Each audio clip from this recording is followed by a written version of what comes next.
Hey, how's it going?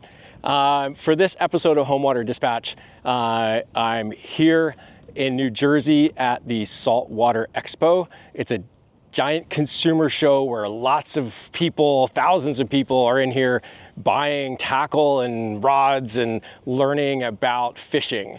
And as part of that, there's a seminar series that often happens at these shows, and Keep Fish Wet was invited to present a part of a workshop and a network of presentations, a series on striped bass. Keep Fish Wet has a campaign called Stripers in Our Hands, and I'll put a link in the description so that you can go find that. I'm not specifically going to talk about the campaign per se in this episode of Home Water Dispatch. What I'm going to really reflect on is the fact that we had this workshop at a consumer show where we had lots of people that were buying product and interesting to learn how to fish better and also learn about conservation of striped bass. We know that the striped bass stocks along the east coast of the United States are kind of in trouble. And I was blown away by the level of participation, the number of people that were in the room. First, to listen to some scientists and some outreach people, including myself, talking about the evolution of and the development of science-based best practices for handling fish that you're planning on releasing, and in this particular case, striped bass. We also had a panel discussion afterwards where members of the audience were asking tons of questions, and it turned into an amazing exchange of knowledge and sharing, asking questions to the scientists. Scientists were asking questions to the anglers about maybe their challenges that they have for applying some of the best practices, or different scenarios, situations where you might have to compromise a little bit. The second part of the sort of workshop was a panel discussion with a lot of expert anglers, some veterans that have been fishing for a long time, some celebrity anglers, let's say, people that fish out of kayaks, people that fish for trophy fish, people that fish out of boats. And they were in the audience listening to the scientists talk about the development of these best practices, learning about the principles and tips that Keep Fish Wet shares. And they were talking about the different situations that they have for trying to make sure that their striped bass swims away healthy and strong.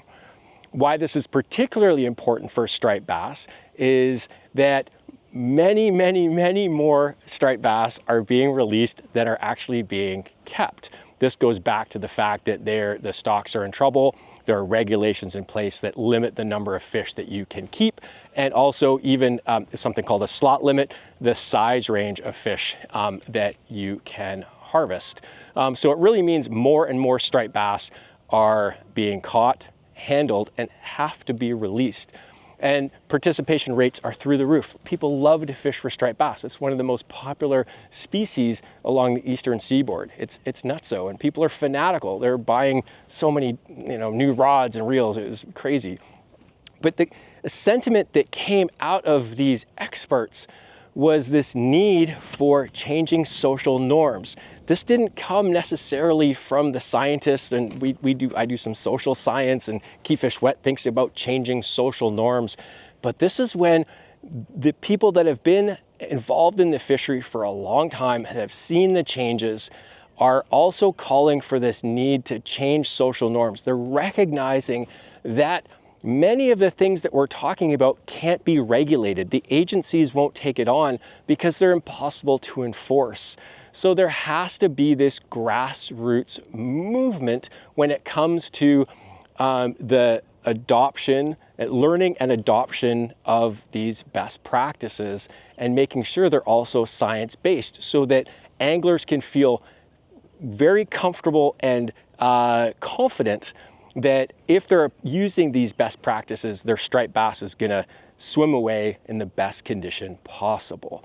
To me, that it was amazing exchange. It's why I love coming down to these things and have this series of interactions where you have the stakeholders, the anglers in the room.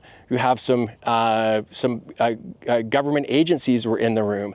You had industry in the room that were creating some of the lures, that were thinking about, why we should be moving away from treble hooks. And a common sentiment even from everybody was like, crimp the barbs. We don't need to have the barbs on the hooks. It makes things so much easier to minimize handling time. It reduces physical damage. It reduces physical damage in you and trying to get the hook out. It does a lot. It's a simple tip that doesn't take any money to change the outcome of that striped bass or even other fish that you plan to release. So what this also kind of is an interesting case study is the fact that striped bass is an incredibly complex social ecological system. It's one of the most complex recreational fisheries that I've been involved with in my career. And it's because you have so many people across so many states, across so many different angling techniques, different habitats, fishing for striped bass. You also still have some commercial fishing that's going on. And often, because of those different sectors that are focusing on and subsectors, subcultures in the striped bass fishery, you get conflict. And there's a lot of finger pointing. And even in this workshop, some of the industry people and some of the other people in the room are saying that, there's this recognition that recreational anglers are, in some cases, part of the problem. We have to engage more with recreational anglers about best practices for catch and release, but we also have to help them realize that they're part of the solution. By applying these best practices, we're going to make sure that more striped bass swim away to be caught another day, or to help the fishery rebound, having bigger females that are super fecund, meaning they have lots of eggs. We'll get to that in another episode of Home Water Dispatch. But anyway, I just wanted to share this reflection. The parking lot is emptying out because the day is over.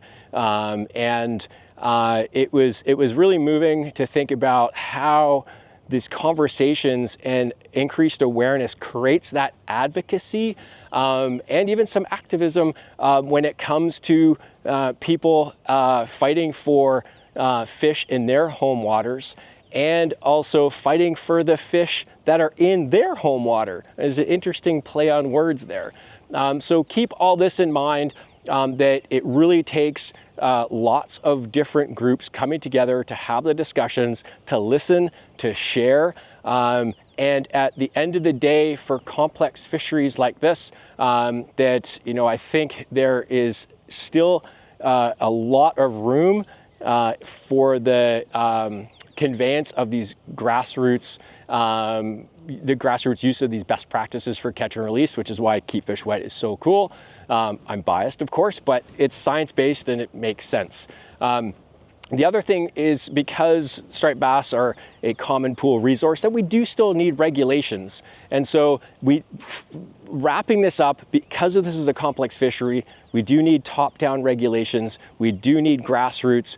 But because of what we're seeing in terms of the striped bass fishery, we need to do more in the grassroots movement related to best practices for catch and release.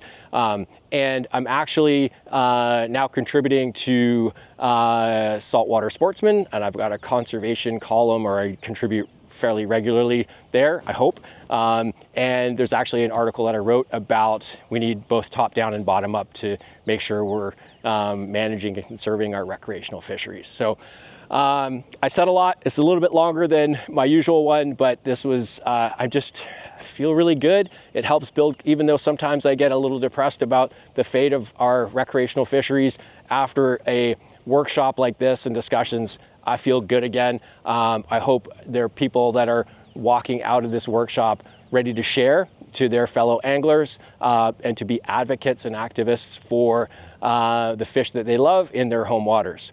So anyway, that's it for me. We'll see you next time from somewhere on Home Water Dispatch on my Fish Forward YouTube channel. All right, peace.